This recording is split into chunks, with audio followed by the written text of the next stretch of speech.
कुठं कुठं चुकली महाविकास आघाडी? ज्या निवडणुकीचा निकाल हा महाविकास आघाडीसाठी वरदान ठरणार होता, तो महायुतीच्या बाजूने लागला आणि महाविकास आघाडीच्या पक्षांची आणि नेत्यांची परत एकदा उजळणी चालू झाली आहे. मुळात तर काँग्रेस पक्षाचंच सगळ्यात जास्त नुकसान झाल्याचं दिसत आहे, कारण हा त्यांच्यासाठी एकदम दारुण पराभवच आहे. पण सोबतच ठाकरेंची शिवसेना पण बॅकफुटला पडल्याचे दिसत आहे. आज भलेही शरद पवारांची राष्ट्रवादी ही फक्त काही मोजकेच आमदार निवडून आणू शकली, पण शरद पवारांच्या राजकारणाकडे पाहताना त्यांनी अशा अनेक परिस्थितीमधून स्वतःला आणि स्वतःच्या पक्षाला सावरलेलं आहे. तर मग विषय येतो काँग्रेस आणि शिवसेनेचं नेमकं काय झालं, पाहूया या व्हिडिओमधून. नमस्कार, मी सार्थक पाटील आणि तुम्ही पाहत आहात जनाकृती.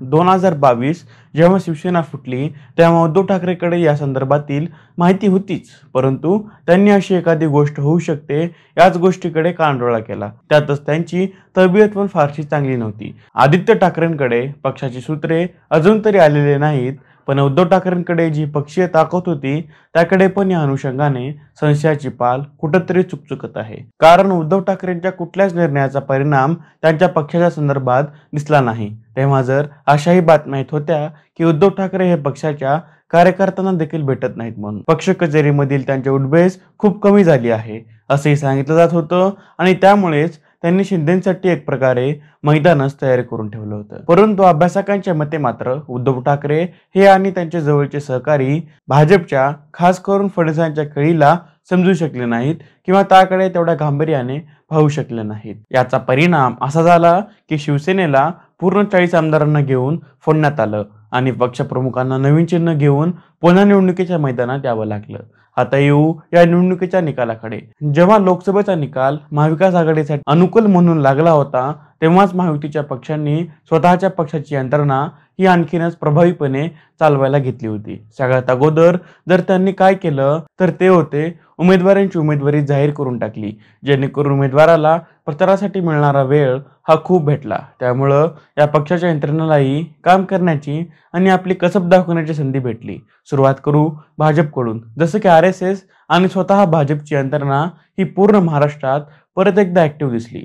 लोकसभेच्या पराभवानंतर चालू झालेली लाडकी बहीण योजना ही सुद्धा महायुतीच्या यशाचं गायक म्हणून पाहिलं जाऊ लागलं आहे. शिंदे गटाच्या शिवसेनेनं त्यांचा एक मतदारसंघ हा पिंजून काढला, ज्याचा परिणाम शिंदे यांच्यामुळे लाडकी बहीण सामान्य जनतेपर्यंत पोहोचत आहे असं चित्र तयार केलं. सोबतच ते मुख्यमंत्री असताना देखील त्यांचा लोकसंपर्क हा त्यांनी तसाच सांभाळला जसा एखादा कार्यकर्ता सांभाळतो. आणि ही गोष्ट महाराष्ट्रासाठी नवीन होती, कारण मुख्यमंत्री हा जनतेत जाऊन भेटण्याचे प्रसंग खूपच कमी आहेत. यानंतर शिंदेच्या स्वतःच्या जुन्या शिवसेनेच्या प्रभावाने आणि संपर्काने शिंदेंना त्या भागात परतण्यासाठी मदत केली आहे. अजित पवारांच्या प्रचाराची तर वेगळीच ढंग या महाराष्ट्राने या निवडणुकीमध्ये पाहिली. ती म्हणजे स्त्री मतदारांना आकर्षित करण्याचा त्यांचा प्रयत्न हा महाराष्ट्रात खूप प्रसिद्ध झाला, खास करून त्यांचं गुलाबी जॅकेट. त्यानंतर अजितदादांचा प्रसिद्ध असलेला रांगडा आणि मजबूत आवाज आणि हा त्यांचा स्पष्ट दिसणारा रोखठोक अंदाज देखील त्यांच्या भाषणामध्ये अधिक चर्चा बांधून आणत होता.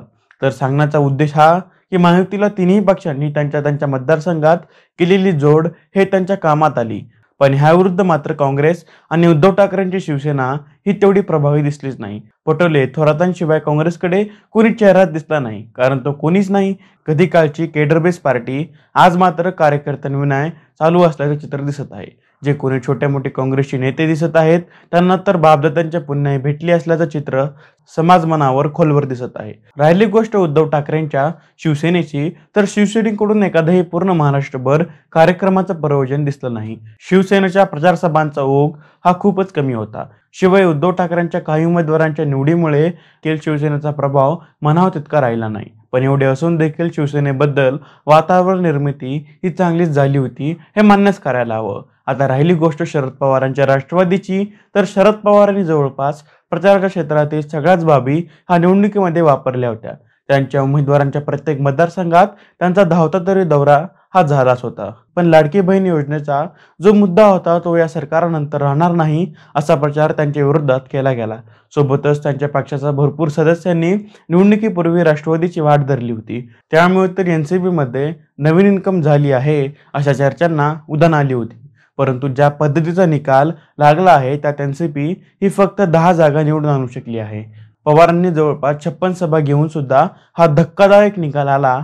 त्यामुळेच लोकशाहीच्या यंत्रणांवरच पक्षचिन्ह येत असल्याचा आरोप हे होत आहेत. झालेल्या निवडणुकीसंदर्भात आणि पडलेल्या मतदानासंदर्भात तुमचं मत काय हे मला कमेंट करून नक्की सांगा आणि आपल्या चॅनलला म्हणजे जनाकृतीला सबस्क्राईब करायला विसरू नका. धन्यवाद.